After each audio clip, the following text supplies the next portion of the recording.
Hey guys, welcome back to another episode of our Friends series.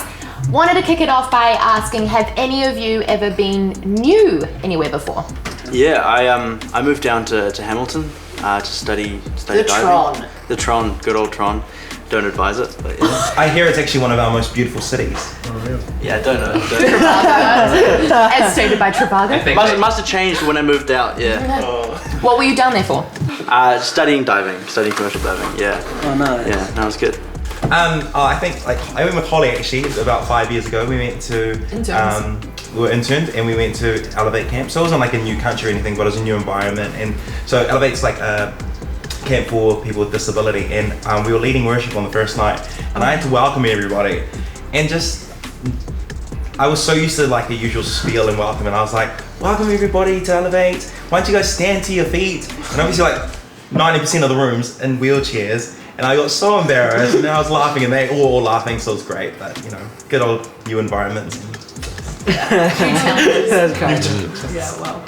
How do you guys, if you're like Jaden, for example, or anyone else, when you're in a new environment where you're new somewhere, how do you guys find making new friendships? Like, what do you feel is the toughest part about making new friends? I think the toughest part is obviously, we have, I guess, different moral kind of boundaries to a lot of other people. So it's learning to adapt to new people and still holding your moral boundaries, steadfast and not compromising on any of them. And making, I guess, your intentions, if you genuinely are going to make friends, making your intentions clear to them, so they know as well. I'd say that's, yeah. I remember I moved to college, so I went from an intermediate to a college, but the college that I went to was like from kindergarten, so heaps of the people that I was at school with had known each other from kindergarten. I'd like stepped into an environment where they were all friends, but I had like no idea who they were, and I was too shy to like make friends. So I feel like for like the first year at college, I just kind of like hung out in the library, and I don't even like books. I just was like too scared to make friends. It's better than spending lunch break in the toilet. Has anybody done that? Only did. Bring it to the college, just like go to the toilet for 20 minutes. That kills 20 minutes of time when you got no one. That's sad, eh? Seems That's a bit of a blast. Come take a seat. I just don't know. I thought that maybe everybody else had done that. Anyway, that's all good. So we're going to be talking about good friendships today. What are some of the things that you kind of avoid or kind of look out for to avoid in a friendship? Like, what are some of the things that annoys you about certain friendships and that you don't particularly look for? I think for me it'll be like kind of when people are two-faced. When they're like talking badly about others, and then when they talk to other people, they talk badly about you as well. Yeah. So I guess I kind of look if that person's either uplifting me or putting me down. If like you kind of like have to discern like who you're hanging out with, and if I see that that person's always complaining about stuff and always talking negativity, and you're just like kind of like not really quite like the people I would want to hang out with. Yeah. So I just kind of like when I see them, like, so you just like kind of walk away. But I guess those are the kind of people that I find maybe annoying, or maybe that kind of like just try and avoid and stay away. My mum always said to me, if someone is talking to you about someone else, then they're talking to someone else about you. I always thought it was a good point, because I never want to be the person that gossips about someone else, and so I think I wouldn't, if someone was gossiping to me about someone, that would be something, it breaks trust, and I think trust is so important in friendship. Yeah, with the whole trust thing, I don't want a friend, like if I come to a friend for help, if they can't help me, I'd rather them just say they can't help me than go to someone else with my problem. Yeah, true. Like if it's my problem and I come to you, that's because I trust you enough and I think your advice might be helpful, or you've been through a similar thing.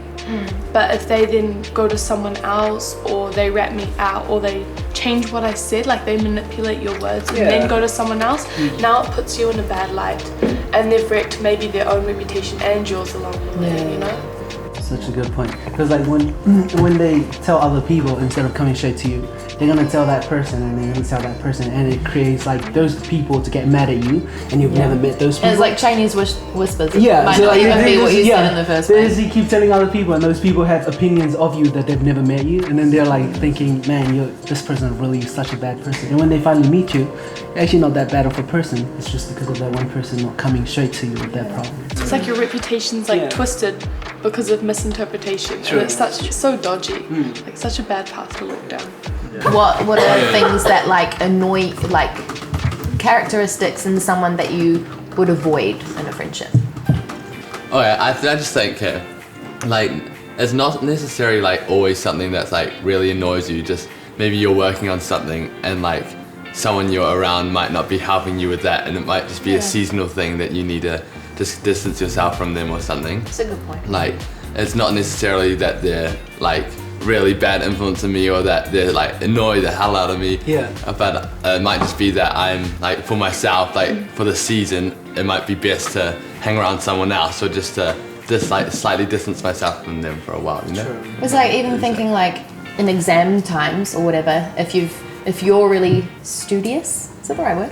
Studious? Like you study a lot and study hard, and you've got a friend who may not have those same kind of work habits and they're more distracting, then it doesn't mean that they're a bad friend. It just means that at this period, like, let's not hang out because you're distracting me from my work, you know? So it's not necessarily like the thing that you ditch someone over. So if that's something that we don't look for in a friend, what are some of the qualities, like good qualities that you look for in a friend? Loyalty.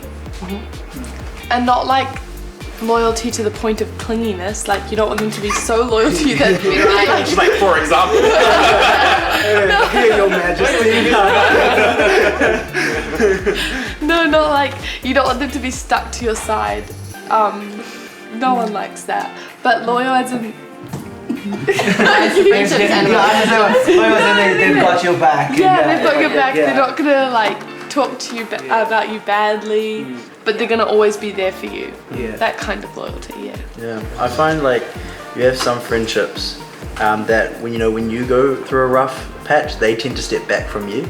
And those aren't they're not friendships. They're not the people you want in your life. You want people who, when you're going through a rough time, they come even closer, and help you through it. Yeah. Instead of people who are like, oh, your situation is a bit complicated, I'm gonna kind of step back a little bit and give you some space.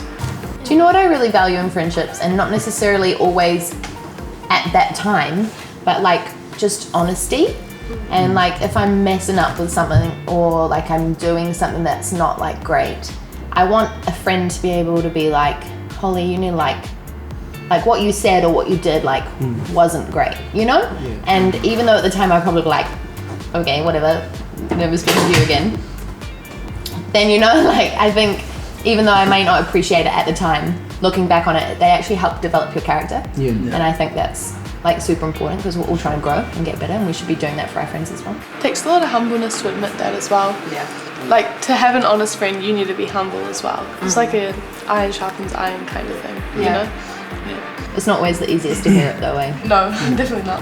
But yeah, and like that whole thing of like surrounding like yourself with people that you want to be like type thing. Like if you want to be, I don't know, like studious or something, surrounding people with yourself with studious people. If you want to be like honest and like loyal, like surround yourself with people like that, and they'll like rub off on you. Like. Yeah. And going off what the back of Theo just said, like I've also found that like how you perceive yourself is also the sort of people you attract to you. So if it's just your perception of yourself tends to attract people, different people to you as well. the five people who are closest to you end up being what you end up like. So basically, if you look at the 5 people that you're closest with, that's what your future will look like. That's exactly right. Show me your friends. Yeah, exactly that. Show me your friends, I'll show you your future. Yeah. Big bash. Okay. Look. Honestly, I can't go anywhere. It's all of your white shirt. Yeah, I know. Can't go anywhere. Who did that? Sophia. You have like all these people who know you and like friends, but no one that's actually like Superficial friends. or like acquaintances, like all these people know me, they know my name, they know what I get up to in the weekend, but they don't like know me. And I feel like that can be really lonely sometimes, where you're like, I just want someone to like share with, you know? Like, no, I've got something in my head, but I don't know. I feel like I'm gonna cry. Oh, salvation for last Friday. Wow. That's great. Yeah, wow. At me. Yeah, definitely had, I feel like quite a while, I think, you know, through most of school, would have like a lot of superficial friends that you'd see, and they'd be your friends because obviously you're doing life with them, you're stuck with them at school and then at church, so you're kind of forced to be with each other, so you're like, okay, yeah, cool, we're friends, but outside of kind of the church bubble, you're not, you know what I mean? It doesn't go past that. Friends based on environment. Yeah, sure. Yeah, exactly. So, I mean, it's never easy, but I think it's, you know, I think you eventually do just find, you know, people you click with, and yeah, I mean, hubs have been real great for that. I feel this year it's been real strong, helping, you know, people connect, like myself included. Just getting into like a hub and connecting with people like-minded. Where you wouldn't usually. Exactly, you know, yeah, and because it takes it outside of kind of just being at church and stuff, and puts you more into like natural, I guess, kind of environments, and you know, you just be natural with people, and just get to know them, and yeah, I don't know. I can agree with that. Like, as you get older, your whole friend group definitely starts to spread out, I feel, as like people find stronger friendships than others, which is like a natural thing, you know. But then you do start to wonder, like, oh, what happened to my 20 best friends I had when I was 7, you know? And then you think, oh, is that normal? But then, yeah, with like the hub thing, I joined, I think, the same one, and yeah, you actually realize that there are so many people that you've just never met. You just see them on Sunday, you're like, oh, hi. But yeah, you don't actually know them. Like real. Yeah, So it gives you like a good opportunity to actually like get to know others as well, rather than it's always just like, oh, does no one actually know me? Form stronger friendships as well. Yeah, like there's actually a lot of people that are open to being friends with you if you just step out and kind of try, but it is hard. Yeah. You know, it takes a lot of confidence to do something like that. I was thinking when I was maybe in my last year of high school, and it was like a point in my life where I really needed like good friends, and was kind of making a decision about kind of where I wanted to go in life. And it sounds so simple and real cliche and Christianese and all this, but I remember praying for good friends just because at that point of life I didn't know who I was, and life was just an interesting place. There's also so, like the time and age where you're all going different. Literally, you know? Like you're like life begins to, you know, you're about to head off into uni. And, you know, go, as you said, you go from your 20 best friends at like primary and now school. Suddenly they're like in Wellington. Yeah, exactly. Well, totally. Like literally all my high school friends left out of Auckland. But I remember praying about it. I was like, God, I just really need good friends for this season, and God's faithful like that, and surrounded me with great friends that have really helped shape me for who I am today. So like, I don't know, it sounds weird to say, but like if you are in that position, I probably encourage people, like, pray for the right friends to be around you. I think we underestimate. Underestimate prayer, hey? Yeah. Awesome. It's been so good talking about friendships, because at the end of the day, they're what we do. Like, we do life with friends, and it's so important that we're able to replicate what we want in a friend. And it's like the proverb says, Proverbs 18, it talks about how for a man to have friends, he must first be friendly. And so to be that to someone before we want it for ourselves, you know? So yeah, it was an awesome series. I hope you guys learned heaps. If you want more info, if you're maybe struggling in the topic of friends, flick us a message on Facebook or Instagram. We'll pop the links in our description. But yeah, thanks so much, guys. It was awesome hanging out with you. Thanks so much for tuning into City Impact Youth. We hope you guys were inspired by this video. If something in today's video stood out to you, let us know in the comments. And if you'd like to get connected, please follow the links below in the description and DM our incredible team. We believe great friendships don't just happen, but they take wisdom, sacrifice, forgiveness, and hard work to maintain. And Jesus is our greatest example of how to live, and we pray that you would live more like him each day. And if you haven't, like and subscribe to this channel, and we'll see you next time.